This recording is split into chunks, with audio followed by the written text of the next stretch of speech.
Do you ever eat a food which makes you feel warm and good inside? I'm Oliver, and welcome back to the Easy English Podcast, the best place to practice your listening skills while learning new English vocabulary and phrases. Today, I'm quite excited because we are talking about one of my favorite topics, and that is food. We're going to look at something that everyone experiences, and that is a feeling of comfort food. So these are special foods that make us feel warm, safe, and happy. And we call this comfort food.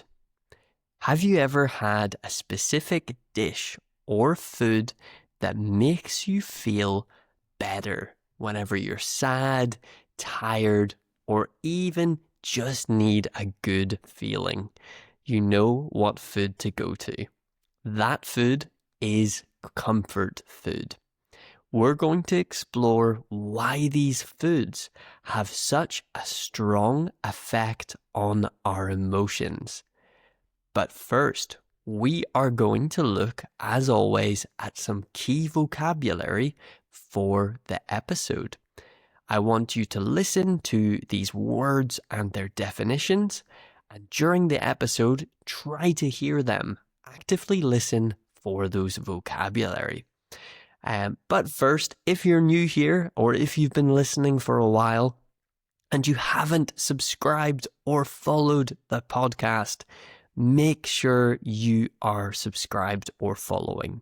So many listeners, I think about 70%, are not subscribed, but still listen every week. That's crazy to me.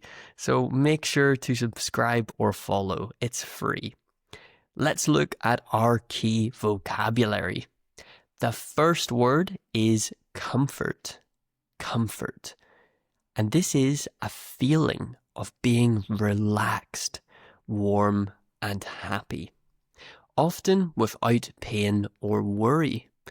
After a long day, for example, a warm bath or a shower gives me great comfort.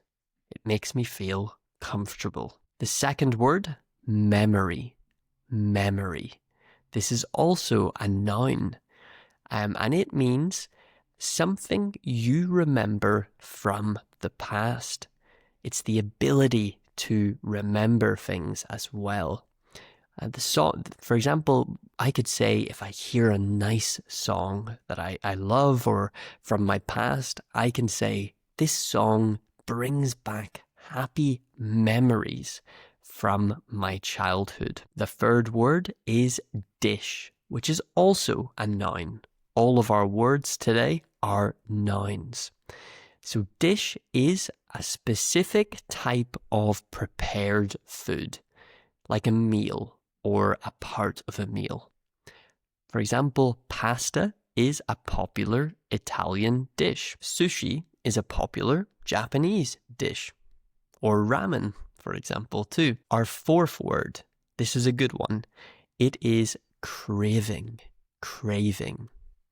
And this is a strong desire, or rather maybe a very strong desire, a very strong want, when you really want something. And it is in the context of wanting a food or something else. For example, I have a craving for some chocolate right now. And our final word for today is emotion. Emotion.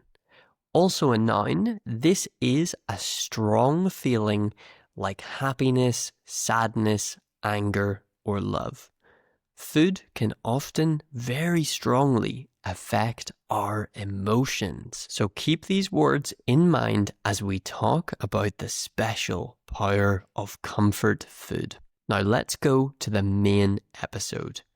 But first, if you love this topic of comfort food and how food affects our emotions, I'm doing an extra episode on Patreon only this week, which is about how music, so listening to music and different songs, affects our emotions.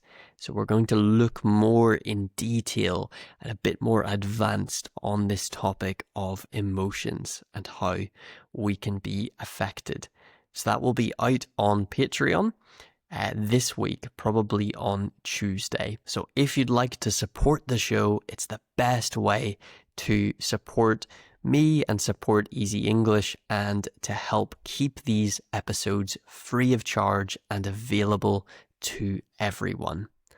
But listening is enough, so thank you so much for just listening and supporting. Okay, so what exactly is a comfort food or comfort food? It's not usually fancy or expensive food.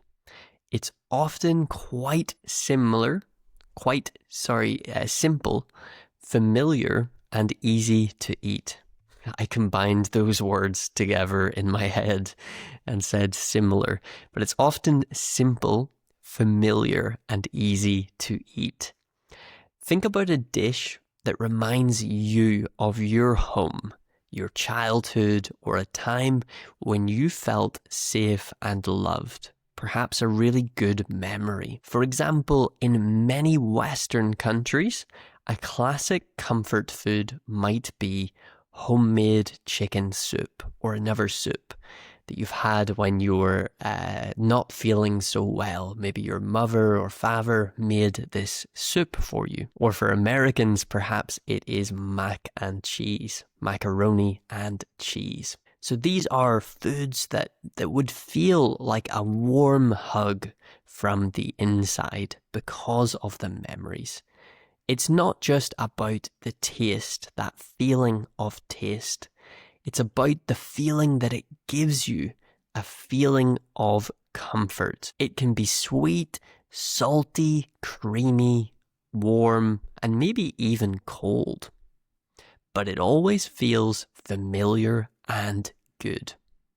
It's the food that you might turn to when you need to feel a little bit happier, or if you just want to feel cozy. Why do these simple dishes, these simple food dishes, have such a powerful effect on our emotions? It's mostly about our memories and psychology. Often comfort food is something that we ate when we are children, when we were children, cooked by a parent or grandparent. So these are childhood memories. And as a result, these foods are connected to happy, safe memories of our childhood, family, and being cared for. When we eat them again, our brain remembers those good feelings. And it's why everyone, well, not everyone, but most people love their cultures or home cooking, their home cuisine. It's not necessarily that it's the best food in the world. It's because of the emotions and subconscious memories that are connected to these foods. The next reason is that eating something familiar, something that we remember, something familiar and warm, it can give us a sense of security and safety. It's predictable and it's known to us. And this can be very calming to our minds, to our bodies, especially in times of high stress or uncertainty.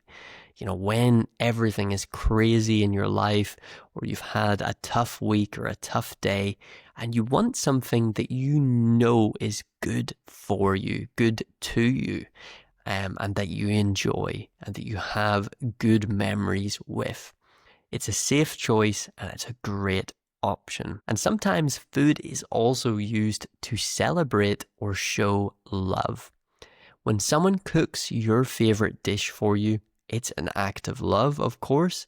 When family have done that over the years, this strong positive emotion becomes linked to the food itself, which is often why people love their mother's cooking so much, or their grandmother's cooking is another great example. And I think probably even more common if you had a grandparent that was alive growing up, they maybe cooked for you and they put a lot of love into that food. And you have that strong connection with the food that they cooked. And I think that's beautiful. But of course, finally, we also have another reason for this comfort food, and that is a biological response.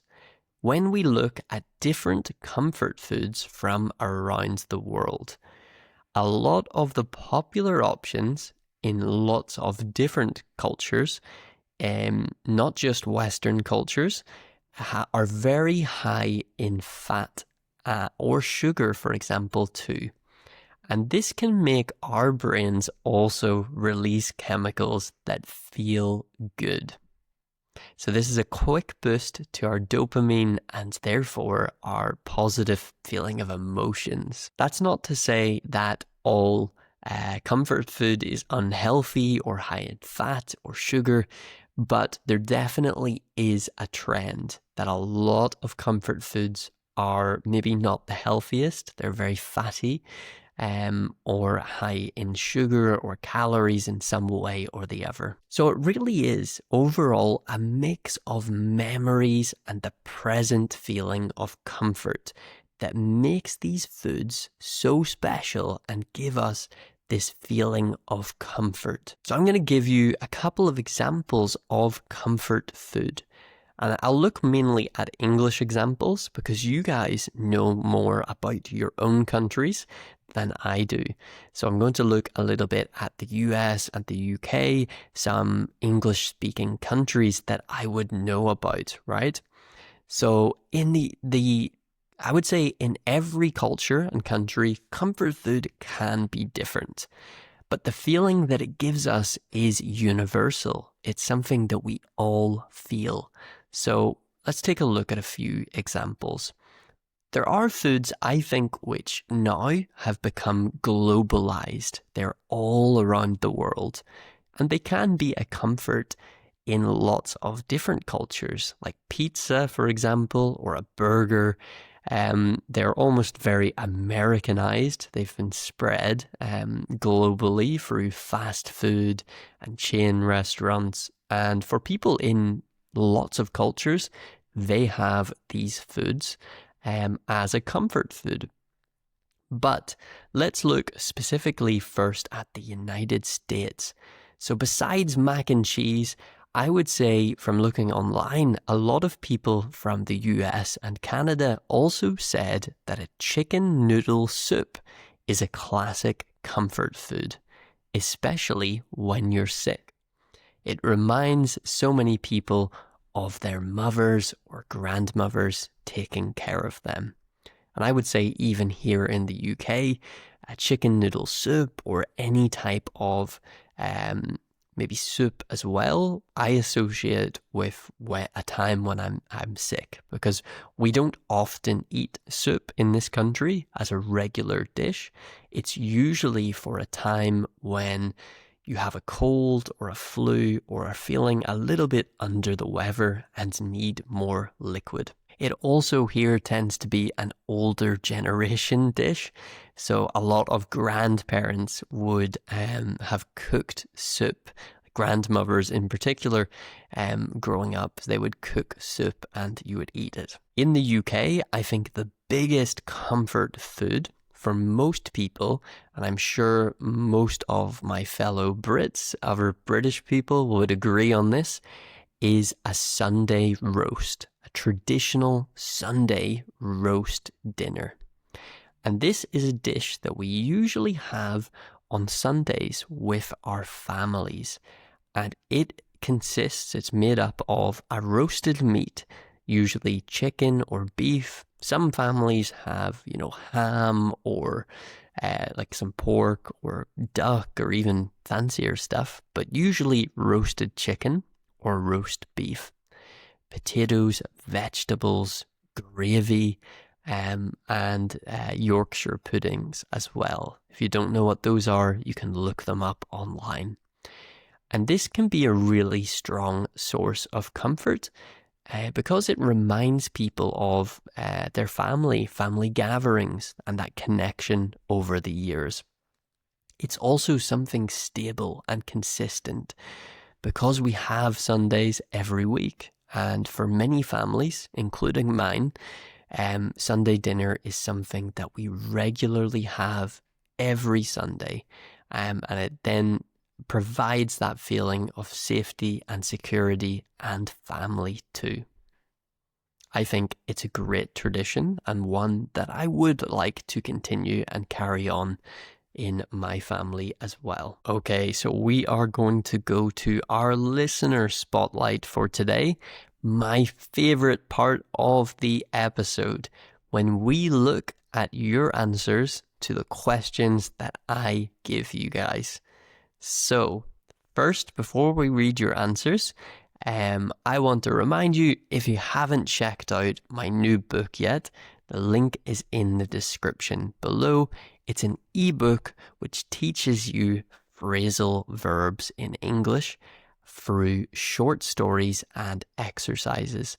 Phrasal verbs are so important in English and for sounding like a native speaker. So if you want to really improve your English skills and your phrasal verb knowledge and use, check out my ebook in the description. Of course, it also supports this project. Okay, so in one of our previous episodes, not too long ago, I think about a week ago, I asked, what do you do to recharge your energy? We were talking about introverts and extroverts, people who get energy from socializing, so talking to other people, and people who lose it doing that need maybe time alone to get their energy back again. If you haven't listened to that episode, go back and listen.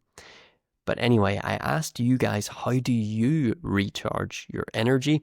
And I had some great answers that I want to share today. So the first answer I got was from Jairo, I hope I say your name correctly, from Colombia. And they said, to recharge my energy, I enjoy playing video games. It's my favorite hobby.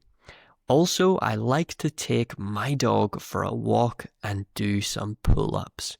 Those are great ways to recharge your energy.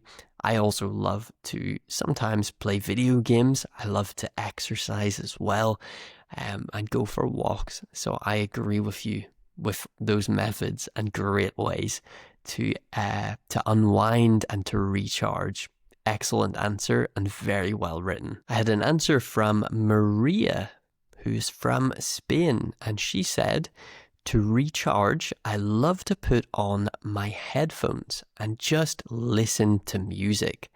Calm music, sometimes even more energetic music, helps me to clear my mind and get energy back.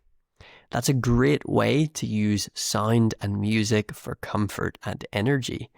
And actually, Maria, that is going to be part of my topic on this week's Patreon bonus episode. So yeah, great comment, and I agree, it's a fantastic way to recharge. I had another comment which was from Ahmed, who's from Egypt, and he said, my favorite way to recharge is to simply sit with my cat. He jumps on my lap and I just pet him. His soft fur and purring really brings me comfort and makes me feel relaxed after a long day. Thank you, Ahmed, for sharing such a sweet and simple comment about comfort and recharging. It's a great answer and very well written as well. Thank you to everyone that wrote in for this week's Listener Spotlight. My next question for you for this week's Listener Spotlight is, what is your comfort food and why? what is your comfort food and why? So think about that emotional connection, maybe why it's important to you, and tell me what that food is. So what is your comfort food and why? And I will select a few of the answers and read them out in a future episode of Easy English. So it is true that many traditional comfort food dishes can be quite rich, maybe with a lot of sugar, fat, or carbohydrates. And this is often why we feel that craving for them whenever we're stressed or sad, because it gives us dopamine, it gives us good emotions. So it's important, of course, to enjoy your comfort food in moderation. It's perfectly fine to eat your favorite dish that brings you comfort, but the key is to balance it with other foods as well. Sometimes we need that feeling of making and eating a special dish, and that's great. And the goal is the feeling of comfort, not necessarily to eat large amounts of unhealthy food. So today we have explored the concept of comfort food, why certain dishes make you feel so good, and how that connects with our memories and emotions, and also maybe the type of food that we eat too. We saw how these dishes provide a feeling of comfort across cultures, helping us to satisfy our cravings. So look out for these key vocabulary that we covered in today's episode. So comfort, memory, dish, craving, and emotion. Thank you so much for joining me on today's episode of the Easy English podcast. Remember to check out the links in the description and follow and subscribe if you're new. And rate the podcast 5 stars if you enjoyed. It always helps. Thank you so much, and I hope you have a wonderful rest of your day. Goodbye.